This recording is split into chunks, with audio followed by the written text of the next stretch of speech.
ಆರಾಮಿದ್ದೀರಿ ತಾನೆ? ಏನಾಯ್ತು ನಿಮ್ಗೆ? ಯಾಕೆ ಕೂತಿದ್ದೀರಾ?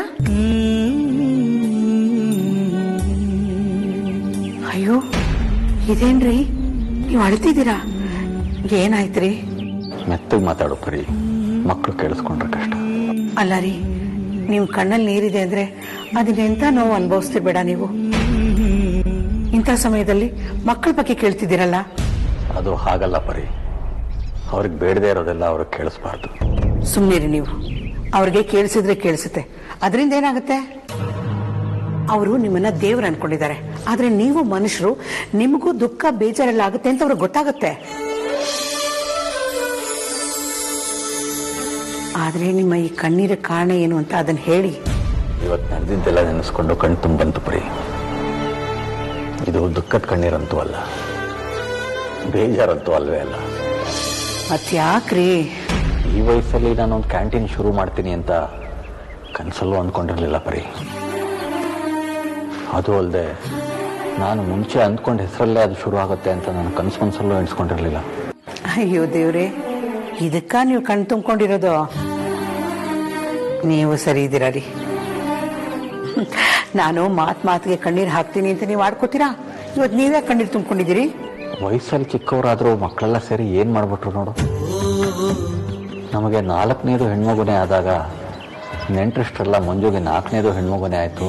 4 ಜನ ಹೆಣ್ಮಕ್ಳು, ಅವನು ಬರೋ ಸಂಬಳನೂ ಕಮ್ಮಿ. ಅವ್ರನ್ನೆಲ್ಲ ಅದು ಹೇಗೆ ಸಾಕ್ತಾನೋ ಏನೋ. ಅದು ಅಲ್ಲದೆ ಅವ್ರನ್ನ ಒಂದು ಒಳ್ಳೆ ಜಾಗಕ್ಕೆ ಹೇಗೆ ಮದುವೆ ಮಾಡ್ಕೊಡ್ತಾನೆ ಅಂತೆಲ್ಲ ಮಾತಾಡ್ಕೊತಾ ಇದ್ರು.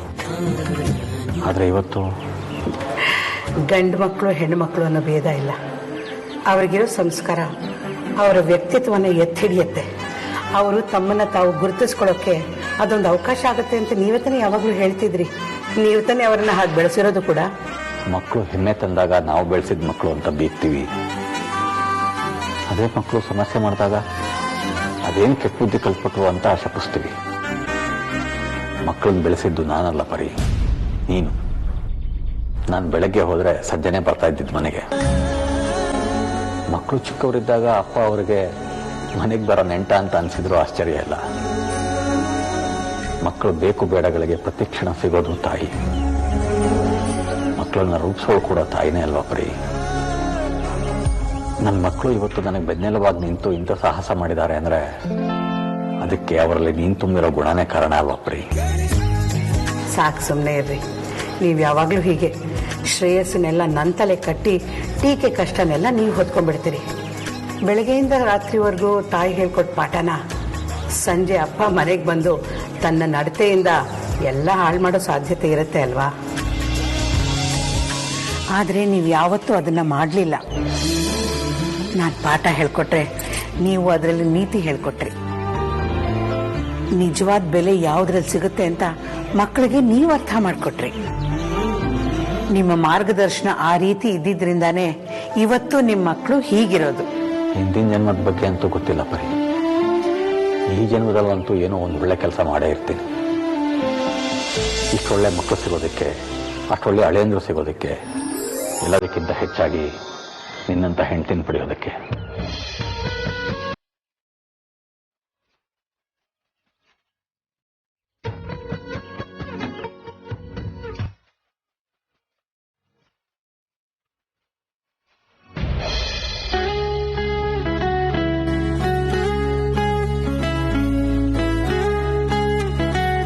ಇದೇನು ಇಷ್ಟೊತ್ತಲ್ಲಿ ಕೆಲಸ ಮಾಡ್ತಿದ್ದೀರಾ? ಇವತ್ತು ಆಫೀಸ್ ಹೋಗಿಲ್ವಲ್ಲ, ಸೊ ಎಲ್ಲ ಪೆಂಡಿಂಗ್ ಅಲ್ಲಿದೆ. ಏನೋ ಲೆಕ್ಕ ಮಾಡ್ತಿರೋ ಹಾಗಿದೆ. ಫೈಲ್ಸ್ನೆಲ್ಲ ಹರಡ್ಕೊಂಡು ಕೂತಿದ್ದೀರಾ? ಅಕೌಂಟ್ಸ್ ಚೆಕ್ ಮಾಡ್ತಾ ಇದ್ದೆ. ಇದು ನನ್ನ ಕೆಲಸ ಅಲ್ಲ, ಅಕೌಂಟ್ ಮ್ಯಾನೇಜರ್ ನೋಡ್ಕೊಳ್ತಾರೆ.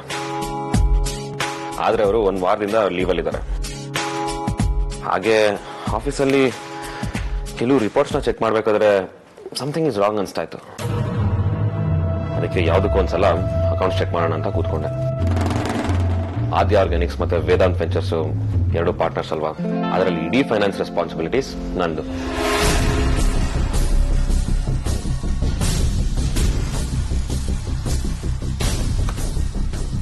ನನ್ನ ಡೌಟ್ ನಿಜಾನೇ, ಲಕ್ಷಗಟ್ಟಲೆ ದುಡ್ಡಿಗೆ ಲೆಕ್ಕನೇ ಸಿಗ್ತಿಲ್ಲ ಹೆಂಡತಿ. ಹೌದಾ ವಿಕ್ಕಿ? ಅಣ್ಣನ್ ಕರೀಲ, ಅವನಿಗೇನಾದ್ರೂ ಗೊತ್ತಿರ್ಬೋದಾ? ಬೇಡ ಬೇಡ ಬೇಡ, ಅವನಿಗೆ ಸುಮ್ಮನೆ ಟೆನ್ಷನ್ ಕೊಡೋದು ಬೇಡ. I figure it out.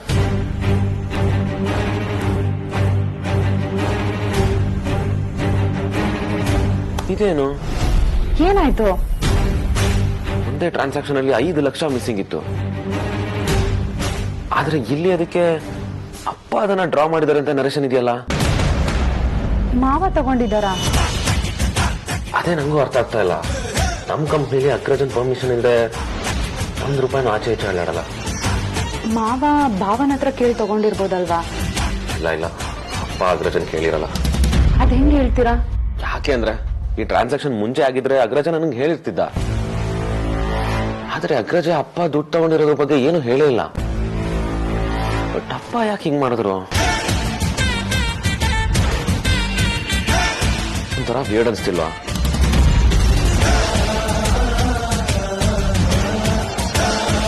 ಯಾಕೆ ಅಂತ ಏನು ಮಾತಾಡ್ತಿಲ್ಲ? ಹೆಂಡತಿ, ನಿಮ್ಮನ್ನೇ ಕೇಳ್ತಿರೋದು. ಏನಾಯ್ತು?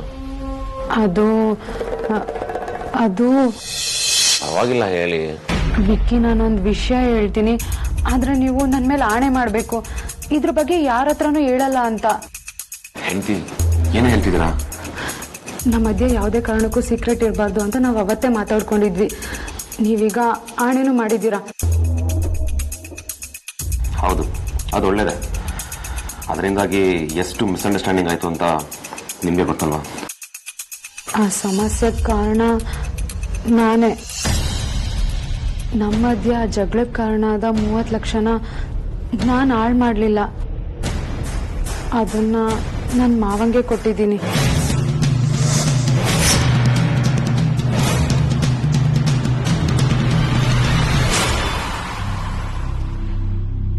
ಏನು ಹೇಳ್ತಿದ್ದೀರಾ ಹೆಂಡತಿ? ಪ್ಲೀಸ್ ವಿಕ್ಕಿ, ನೀವು ನನ್ನ ಮೇಲೆ ಆಣೆ ಮಾಡಿದ್ದೀರಾ. ಹೆಂಡತಿ, ನೀವ್ ಏನ್ ಹೇಳ್ತಿದ್ದೀರಾ? ನೀವು ಅಪ್ಪನಿಗೆ 30 ಲಕ್ಷ ಕೊಡೋದು ಏನಿತ್ತು? ಅಪ್ಪ ಅದನ್ನ ನಮ್ಮ ಹತ್ರ ಕೇಳ್ದೆ ನಿಮ್ಮ ಹತ್ರ ಏನಕ್ಕೆ ಇಸ್ಕೊಂಡ್ರು? ನೀವು ಅವ್ರ ಹತ್ರ ಈ ವಿಚಾರದ ಬಗ್ಗೆ ಏನು ಮಾತಾಡಬಾರ್ದು, ಯಾವ ಪ್ರಶ್ನೆನೂ ಕೇಳಬಾರ್ದು. ಯಾಕೆಂದ್ರೆ ನೀವು ನನ್ನ ತಲೆ ಮೇಲೆ ಕೈ ಇಟ್ಟು ಆಣೆ ಮಾಡಿದ್ದೀರಾ. ಸರಿ, ಬಟ್ ಅಪ್ಪ ನಿಮ್ಮ ಹತ್ರ ವಾಟ್ಸ್ ಗೋಯಿಂಗ್ ಆನ್? ಅವರು ನಿಮ್ಮ ಹತ್ರ ಅಥವಾ ಭಾವನ ಹತ್ರ ದುಡ್ಡಿನ ಬಗ್ಗೆ ಮಾತಾಡದೆ ನನ್ನ ಹತ್ರ ಇಸ್ಕೊಂಡಿದ್ದಾರೆ ಅಂದ್ರೆ ಅವ್ರ ಪರಿಸ್ಥಿತಿ ಆಗಿತ್ತು ಅಂತ ನಾವು ಅನ್ಕೋಬೇಕು ತಾನೆ. ಅವರು ಯಾವುದೋ ಸಂಕಟದಲ್ಲಿ ಸಿಗಾಕೊಂಡಿದ್ದಾರೆ ಅನ್ಸುತ್ತೆ. ಕೇಳಿದ್ರು ಅವ್ರು ಏನು ಹೇಳಲ್ಲ. ನಾನು ಕೇಳಿದಾಗ್ಲೂ ಏನು ಹೇಳಲಿಲ್ಲ. ತುಂಬಾ ಟೆನ್ಷನ್ ಮಾಡ್ಕೊಂಡಿದ್ರು. ಅವರು ಆಗಿರೋದನ್ನ ನೋಡಕ್ಕಾಗದೆ ನಾನು ಅಷ್ಟು ದುಡ್ಡನ್ನ ಕೊಟ್ಬಿಟ್ಟೆ. ಆದ್ರೆ ಆ ದುಡ್ಡಿಂದನೂ ಅವ್ರ ಸಮಸ್ಯೆ ಸರಿ ಹೋಗಿಲ್ಲ ಅನ್ಸುತ್ತೆ. ಯಾಕೆಂದ್ರೆ ಮೊನ್ನೆನೂ ಟೆನ್ಷನ್ ಅಲ್ಲಿ ಇದ್ರು ಅವರು. ನಮ್ಮ ಎದುರಿಗೆ ನಗ್ನಗ್ತಾ ಇರ್ತಾರಷ್ಟೇ. ಸರಿ, ನಾನು ಅಪ್ಪನ್ ಕೇಳಲ್ಲ. ಆದ್ರೆ ಈ ದುಡ್ಡನ್ನ ಏನಕ್ಕೆ ತಗೊಂಡಿದ್ದಾರೆ ಅಂತ ತಿಳ್ಕೊಳ್ತೀನಿ. And I'm sorry. ಇಂಥ ಒಂದು ದೊಡ್ಡ ಮ್ಯಾಟ್ರ್ ಆಗಿದೆ, ಅದಕ್ಕೋಸ್ಕರ ನೀವು ದುಡ್ಡು ಕೊಟ್ಟಿದ್ದೀರಾ ಅಂತ ನನಗೆ ಸ್ವಲ್ಪನೇ ಐಡಿಯಾ ಇರಲಿಲ್ಲ. ನಿಮ್ ಜಾಗದಲ್ಲಿ ಯಾರೇ ಇದ್ದಿದ್ರು ಈ ತರ ಗೆಸ್ ಮಾಡಕ್ ಆಗ್ತಾ ಇರ್ಲಿಲ್ಲ ವಿಕ್ಕಿ.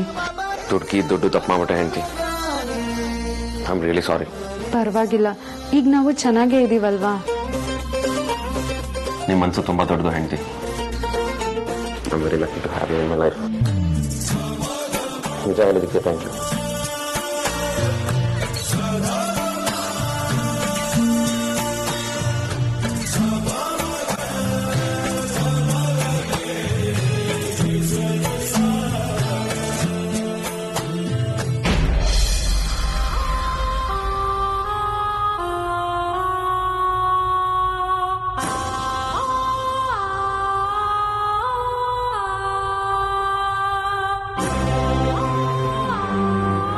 ರಾಧಾ, ಏನಮ್ಮ ನೀನು?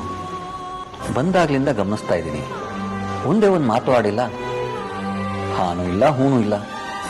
ಏನ್ ಸಮಾಚಾರ? ನನಗೆ ನಿನ್ನ ಮೌನ ಅರ್ಥ ಆಗ್ತಾ ಇಲ್ಲ. ಯಾಕೆಂದ್ರೆ ಮೌನಕ್ಕೂ ನಿನಗೂ ಎಣ್ಣೆ ಸಿಗಕಾಯಿ. ಅದಕ್ಕೆ ಸ್ವಲ್ಪ ವಿಚಿತ್ರ ಅನಿಸ್ತಾ ಇದೆ. ನಾನು ಮಾತಾಡಿದ್ರೆ ನಿಮ್ ವಿರುದ್ಧ ಹೇಳ್ತಾ ಇದ್ದೀನಿ ಅಂತ ಅನ್ಸುತ್ತೆ, ಇಲ್ಲ ನನ್ನ ಬಾಯಿ ದೊಡ್ಡದು ಅಂತ ಅನ್ಸುತ್ತೆ. ಅದಕ್ಕೆ ನಿಮ್ಗೆಲ್ಲ ಬೇಜಾರಾಗದೇ ಇರೋ ತರ ವಿಷಯನ ಹೇಗೆ ಹೇಳೋದು ಅಂತ ಯೋಚಿಸ್ತಾ ಇದೆ ಅಷ್ಟೇ. ನೀನು ಮೊದಲು ಏನು ಹೇಳಬೇಕು ಅಂತ ಇದೆಯೋ ಅದನ್ನ ಹೇಳು, ಆಮೇಲೆ ನಾವು ತೀರ್ಮಾನ ಮಾಡ್ತೀವಿ ಅದಕ್ಕೆ ಬೇಜಾರು ಮಾಡ್ಕೋಬೇಕೋ ಬೇಡವೋ ಅಂತ. ಮಂಜಣ್ಣ, ನೀನ್ ಇವತ್ತು ಹೊಸ ಕ್ಯಾಂಟೀನ್ ಶುರು ಮಾಡಿದೆ ಅಂತ ವಿಚಾರ ಬಂತು. ನಮ್ಗೆಲ್ಲ ಒಂದ್ ಮಾತು ಹೇಳಿಲ್ಲ ನೀನು. ಅದು ಅಲ್ದೆ ಯಾವತ್ತು ನನ್ನ ಹತ್ರ ದುಡ್ಡಿಲ್ಲ ಅನ್ನೋನು ಇಷ್ಟೊಂದು ಹಣನ ಹೇಗ್ ಹೊಂಚಿಸ್ತೆ ಅಂತ ಕೇಳ್ಕೊಂಡು ಹೋಗೋಣ ಅಂತ ಬಂದೆ. ಆದ್ರೆ ಮನೆ ಹತ್ರ ಬಂದ್ಮೇಲೆ ಗೊತ್ತಾಯ್ತು ದುಡ್ಡು ಎಲ್ಲಿಂದ ಬಂತು ಅಂತ. ರಾಧಾ, ವಿಷಯ ಏನು ಅಂತ ನೇರವಾಗಿ ಹೇಳ್ಬಾರ್ದಾ? ಸುಮ್ನೆ ಗೊಂದಲ ಆಗೋದ್ ಬೇಡ. ಏನೋ ಚಾಡಿ ವಿಷಯ ಇಲ್ಲದೆ ಇವಳು ಇಲ್ಲಿವರೆಗೂ ಬರಲ್ವಲ್ಲ. ನೇರವಾಗಿ ಹೇಳ್ದಿರೋದೇನಿದೆ ಅದಕ್ಕೆ? ನಿಮ್ ಮಕ್ಕಳೆಲ್ಲ ಶ್ರೀಮಂತರ ಮಕ್ಕಳನ್ನ ಪಟಾಯಿಸಿದ ಮೇಲೆ ನೀವು ಶ್ರೀಮಂತರಾದಂಗೆ ಲೆಕ್ಕ. ದುಡ್ಡೆಲ್ಲ ಅವರಿಂದನೇ ಬರುತ್ತೆ.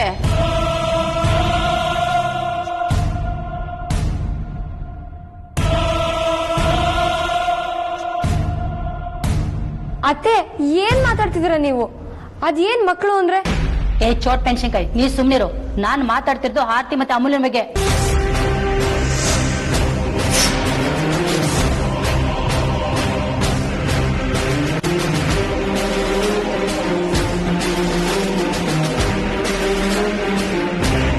ರಾಧಾ, ನೀನು ಏನೇನೋ ಮಾತಾಡಬೇಡ. ಈಗೆಲ್ಲ ಮಾತಾಡೋದು ನಿನ್ನ ಸ್ವಭಾವನೇ ಆಗಿರಬಹುದು. ಆದ್ರೆ ಅದನ್ನ ಕೇಳಿಸ್ಕೊಂಡು ಸುಮ್ಮನೆ ಇರೋದು ನನ್ನ ಮಕ್ಕಳ ಸ್ವಭಾವ ಅಲ್ಲ. ಸುಮ್ಮನೆ ಮಾತಿಗೆ ಮಾತು ಬೆಳೆಸೋದು ನನಗೂ ಇಷ್ಟ ಇಲ್ಲ. ಅದಕ್ಕೆ ಅಲ್ವಾ ಹೇಳೋದು, ಇದ್ದಿದ್ದಂಗೆ ಹೇಳಿದ್ರೆ ಎದ್ ಬಂದಿದೆ ಗೊದ್ರಂತೆ ಅಂತ.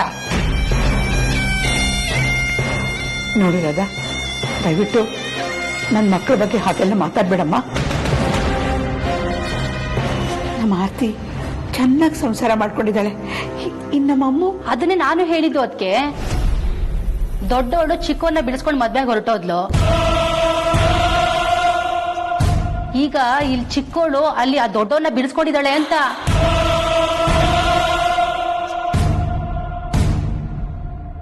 ನಿಮ್ಮೆರಡನೇ ಮಗಳು ದೊಡ್ಡ ಮಿಟಕ್ಲಾಡಿ ಆ ವೇದ ಅಂತ ಬುಟ್ಟಿಗ ಕೊಡಿದಾಳೆ.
ಮಿಸ್ಟರ್ ವೇದಾಂತ್ ವಸಿಷ್ಠ, ಬರ್ತಾ ಬರ್ತಾ ನೀವು ರೋಮಿಯೋ ವಸಿಷ್ಠ ಆಗ್ತಿದ್ದೀರಾ.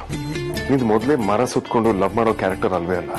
ಕೆಲವು ಬಿಸ್ನೆಸ್ ಮ್ಯಾನ್ ಕರೆಕ್ಟ್ ಆಗಿ ಬಿಸ್ನೆಸ್ ಮೇಲೂ ಕಾನ್ಸಂಟ್ರೇಟ್ ಮಾಡ್ತಿಲ್ಲ. ತುಂಬಾ ಚೈಲ್ಡಿಶ್ ಬಿಹೇವ್ ಮಾಡ್ತಿದ್ಯಾ. ನಿನ್ನ ಕ್ಯಾರೆಕ್ಟರ್ ಮೇಲೆ ಡಿಗ್ನಿಟಿನ ಕಳ್ಕೊಬೇಡ. ಕರೆಕ್ಟ್ ಆಗಿ ಹೇಳ್ದೆ ಅಣ್ಣ.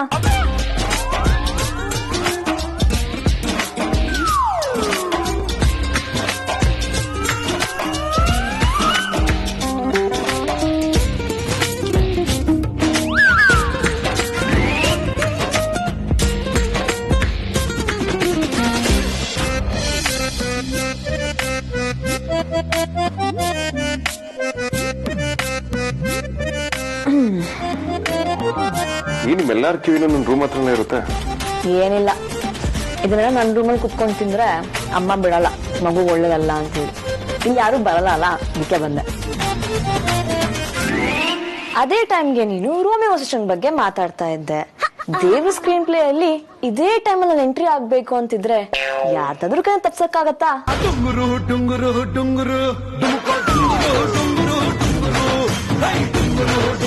ಮರ ಸುತ್ತು ಕ್ಯಾರೆಕ್ಟರ್ ಅಲ್ಲ ಅಂತ ಹೇಳ್ದೆ, ಕರೆಕ್ಟ್ ಆಗಿದೆ. ನಿಂದು ಮದ್ವೆ ಆಗೋ ಏಜು. ಯಾಕೆ ಗೊತ್ತಾ? You are a perfect husband material. ಸುಮ್ಮನೆ ಇರೋದ್ಯಾ? ಅಯ್ಯೋ, ಅದ್ಯಾಕೆ ಹಾಗಂತ್ಯ? ನಾನು ಹೇಳಿದ್ ಕರೆಕ್ಟ್ ಆಗೇ ಇದೆ. ಲವ್ ಏನೋ ಮಾಡಿದ್ಯಾ, ಮದ್ವೆ ಆಗಕ್ಕೆ ಹೆಂಗಾಡಿ? ಏನೋ ಅಗ್ರಜನ್ ಮದುವೆ ಬಗ್ಗೆ ಮಾತಾಡ್ತಿದೀವ? ಪಂಕಜ ಮದುವೆ ಆಗ್ತಾನಂತ. ಅದೇನಾದ್ರೂ ನಿಜ ಆದ್ರೆ ನಾಳೆನೇ ಇಡೀ ಇಂಡಿಯಾ ನ್ಯೂಸ್ ಪೇಪರ್ ಅಲ್ಲಿ ಆಡ್ಸ್ ಹಾಕ್ಸ್ಬಿಡ್ತೀನಿ.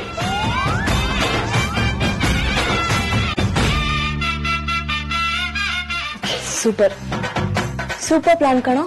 ಇನ್ಮೇಲಿಂದ ನಾನು ಈ ರೂಮಲ್ಲಿ ಲಾಕ್ ಹಾಕೊಂಡೇ ಇರ್ತೇನೆ. ಅಣ್ಣ ತಂಗಿ ಏನೋ ಗಾಸಿಪ್ ಮಾಡ್ತಾ ಇದೀರಾ, ಅದೇನು ಅಂತ ಹೇಳಿ. ಏನೋ ಬರೀ ಮದುವೆ ಅನ್ನೋ ವರ್ಡ್ ಅಷ್ಟೇ ಅಷ್ಟೇ ಅಷ್ಟೇ ಕೇಳಿಸಿದ್ದು. ಅಷ್ಟೇ ಕೇಳಿಸಿದ್ದಕ್ಕೆ ಇಷ್ಟೊಂದು ಮಾತಾಡ್ತಿದ್ಯಾ? ಎದ್ದೇಳಮ್ಮ, ಎದ್ದೇಳು ಎದ್ದೇಳು ಎದ್ದೇಳು. ನಡಿ ನಡಿ, ನಂಗೆ ಮಾಡಕ್ ಸಾಕಷ್ಟು ಕೆಲಸ ಇದೆ.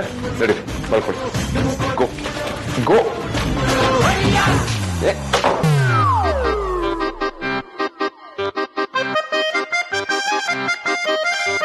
ಇಷ್ಟೋ ತನಕ ಅವನ್ನ ರೋಮಿಯೋ ವಸಿಷ್ಠ ಅಂತ ಹೇಳಿ ಕಾಟ ಕೊಡ್ತಿದ್ದೆ. ಆದ್ರೆ ಇವಾಗ ಅವನು ನಿಮ್ಗೆ ಹಿಟ್ಲರ್ ವಸಿಷ್ಠ ತರ ಕಾಣಿಸ್ತಿದ್ದಾನಲ್ವಾ? ಕಾಣಿಸೋದೇನು ಅದೇ.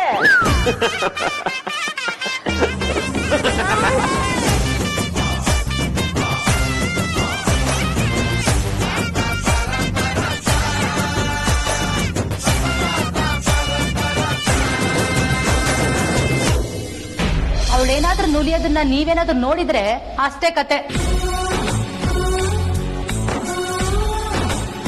ಹೆಣ್ಮಕ್ಳು, ಅದು 4 ಹೆಣ್ಮಕ್ಳು ಎತ್ತಿದ್ರು ಕೂಡ ಶ್ರೀಮಂತ ಆಗೋ ಮೊದಲನೇ ಅಪ್ಪ ನೀನೇ ಅಣ್ಣ.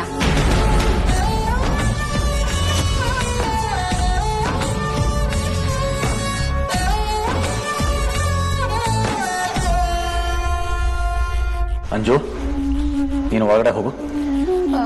ಅಪ್ಪ ಒಳಗಡೆ ಹೋಗುವಂದಲ್ಲ.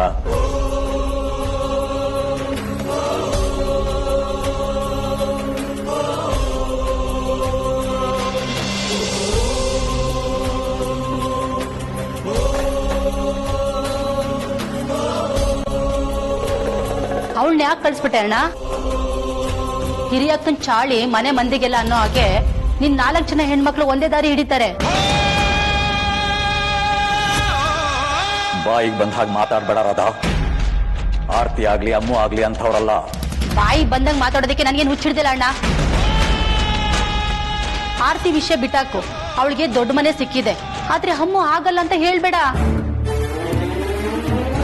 ಅವಳು ಆಗಲ್ಲ ಅಂತ ಅಂದ್ರೆ ಯಾಕೆ ಮನೆ ಆಚೆ ಆ ವೇದಾಂತ್ ಜೊತೆ ಪಟಂಗ ಹರಟೆ ಲಲ್ಲೆ ಹೊಡಿತಾ ನಿಂತಿರ್ತಿದ್ಲು?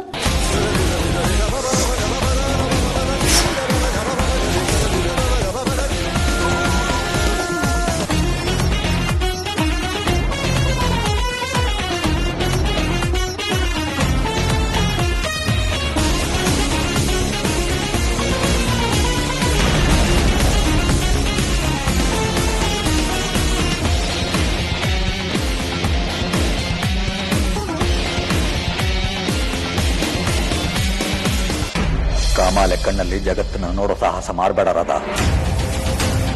ಒಂದು ಗಂಡು ಒಂದು ಹೆಣ್ಣು ನಿಂತು ಮಾತಾಡ್ಲೇಬಾರ್ದ? ಗೆಳತನನ ನೀನು ತಪ್ಪಾಗಿ ತಿಳ್ಕೊಂಡ್ರೆ ನಾವು ನಿನ್ನನ್ನ ಬದಲಾಯಿಸೋದಕ್ಕಾಗೋದಿಲ್ಲ ರಾಧಾ. ಬದ್ಲಾಗ್ಬೇಕಾಗಿರೋದು ನಾನಲ್ಲ ಅಣ್ಣ, ನಿನ್ನ ಮಗಳು. ಸಾಕು ನಿಲ್ಸು ರಾಧಾ.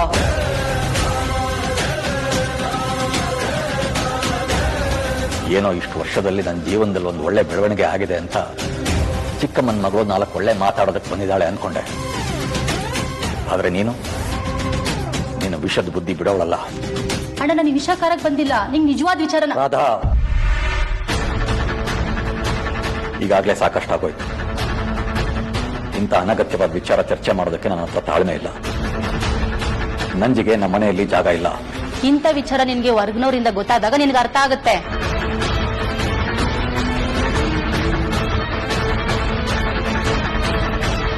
ಅಣ್ಣನ ಮಗಳು ಮುಂದೆ ಅಣ್ಣನ್ಗೆ ಅವಮಾನ ಆಗ್ಬಾರ್ದು ಅಂತ ಬಂದು ಹೇಳ್ದೆ. ಅದನ್ನ ಕೇಳಿಸ್ಕೊಂಡು ಮಗಳನ್ನ ನಿಲ್ಲಿಸ್ಕೊಂಡು ಇನ್ ಮುಂದೆ ಯಾವತ್ತಿ ತರ ಮಾಡ್ಬೇಡ ಅಂತ ಗದರೋದ್ ಬಿಟ್ಟು ಈಗ್ಲೂ ಅವಳನ್ನೇ ವಹಿಸ್ಕೊಂಡು ಬರ್ತಾ ಇದೆಯಲ್ಲ ಅಣ್ಣ.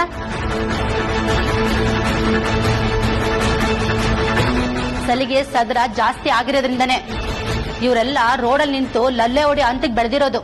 ರಾಧಾ,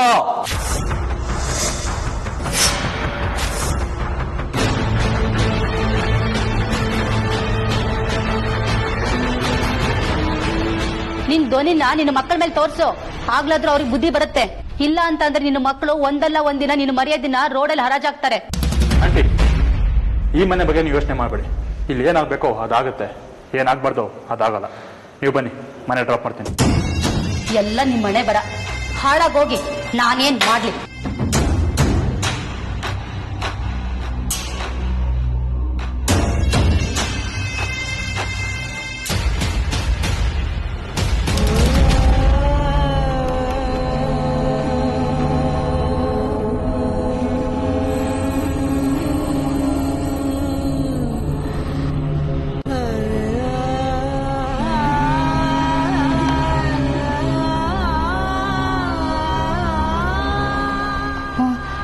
ಅದು ನಾನು ಮತ್ತೆ ವೇದಾಂತ್. ಹೊಸದಾಗೇನು ಹೇಳೋ ಅಗತ್ಯ ಇಲ್ಲ ಮಗಳೇ. ನಿನ್ನ ಮತ್ತೆ ವೇದಾಂತ್ ನಡುವೆ ಇರೋದು ಗೆಳತನ ಅಂತ ನನಗೆ ಚೆನ್ನಾಗಿ ಗೊತ್ತು. ಸಣ್ಣತನ ಬಿಟ್ಟರೆ ದೊಡ್ಡವರಾಗ್ತಾರೆ ಅಂತಾರೆ, ಆದರೆ ಕೆಲವ್ರಿಗೆ ಬರೀ ವಯಸ್ಸಾಗತ್ತಷ್ಟೇ. ನೀನು ಅಂಥವ್ರ ಬಗ್ಗೆ ತಲೆ ಕೆಡಿಸ್ಕೊಬೇಡ.